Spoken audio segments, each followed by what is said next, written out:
Are you surprised that the Lakers stayed put during this and didn't make any moves?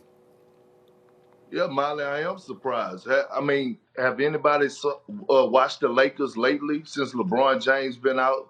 I mean, last night I'm watching the game and they was shooting the ball so hard, it was hitting off the glass so hard, I started ducking in my house. I mean, listen, I said this when LeBron went out, this was going to be an audition for the Lakers supporting cast to show what they were made of. And right now, I'm afraid. If you're a Laker fan, you should be afraid right now. You should be concerned. And I thought that yesterday the Lakers should have been a little bit aggressive for us pursuing and making trades right now because what I'm seeing on the floor is just not working. Dennis Schroeder, he's not playing to the level that everyone thought or expected him to play, including myself. I mean, I don't know, what's happening for us, the contract situation. Sometimes that could mess with your head. Right now, guys like Caldwell Pope are not shooting the ball like they should be. He's not performing well. Marcus Gasol is not living up to what they thought he was going to be. And I thought that the Lakers needed to make a move yesterday or do something because right now what we're witnessing is that the others are just not getting it. So with losing Rajon Rondo, losing Dwight Howard, losing JaVale McGee, I thought, hey, right now looking at this roster, the Lakers have to do something. Well, what specifically do you think they should have done, KP? Well, I mean, listen, I said this. They should have probably went got JaVale McGee, and I understand the rules, right? That when a team trades you, you're not eligible to come back unless it goes through another team, and you have to go through all these different scenarios. Well, we all know in the world of NBA, GMs owe GMs a favor. So I thought maybe they could have worked out something with Cleveland where they got JaVale McGee traded, got him to another team, got him waived, and then they picked him up in the buyout market. I thought yesterday that they should have been ultimate and it should have been really, really aggressive trying to get Kyle Lowry. I thought they really should have went out and tried to pursue him and basically persuade Masai Ujiri to hey, we ready to make something happen because here it is. The Lakers get Kyle Lowry, the whole narrative changed, and guess what? The league gets scared. All right, Kyle Lowry, LeBron James, and Anthony Davis on the floor at one time. That's something to be worried about. So I thought they should have tried to go out, and not saying that they're not gonna try to get Andre Drummond in the buyout market, but they should have definitely pursued Kyle Lowry yesterday.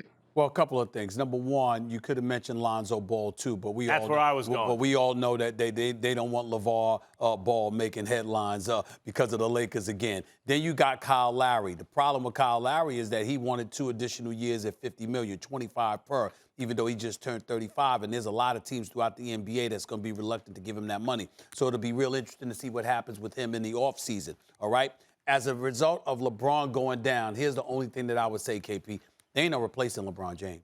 There's no replacement for him. And so you know that he's going to be back in about a month or so.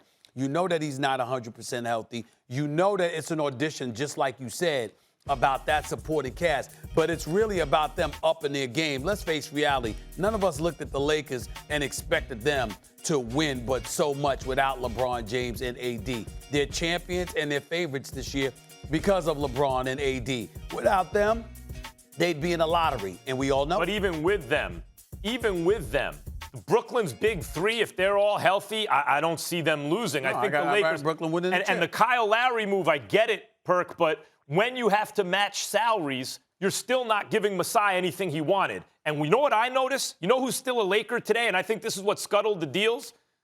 Talen Horton-Tucker, who's only 21 years old. I think the league likes him a lot. I think Masai Ujiri liked him. I think the Lakers didn't want to give him up, and they'd have to give up everything they've got to get Lowry. They wouldn't have a bench. They wouldn't have a rotation. Lonzo is the question. I get that Daddy can make problems off the court, maybe they think, for them, but Perk, Lonzo with LeBron and AD works to me, and I think that's a mistake. They should have pursued him.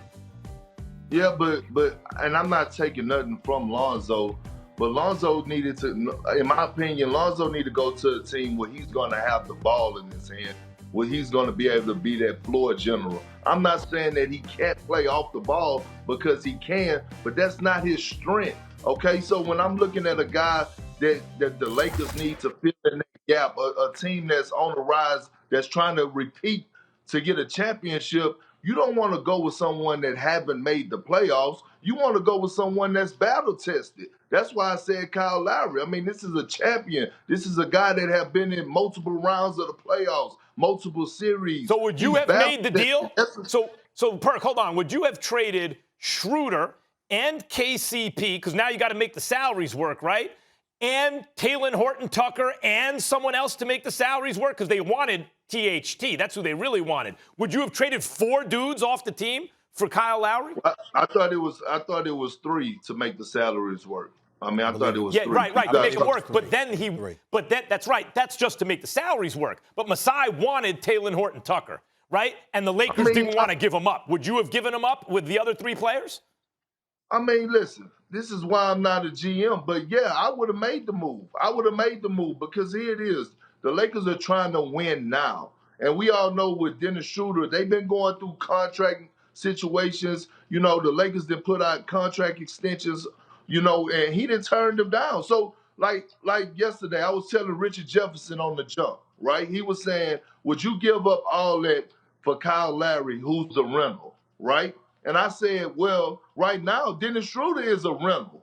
He's a rental because he hasn't signed a contract extension. You don't know if he's going to re-sign back with the Lakers. So, I mean, you got to pick your poison. What are you trying to do? And I think if you have a champion, the greatest Raptor of all time sitting there, right there, a game changer, one of the best floor generals in the game today, Kyle Lowry, the ultimate leader, the ultimate competitor. You got a chance to grab him and throw him in the mix with LeBron James and Anthony Davis when they get back healthy. I think you got to go all in for it. Thanks for watching ESPN on YouTube. For live streaming, sports, and premium content, subscribe to ESPN+.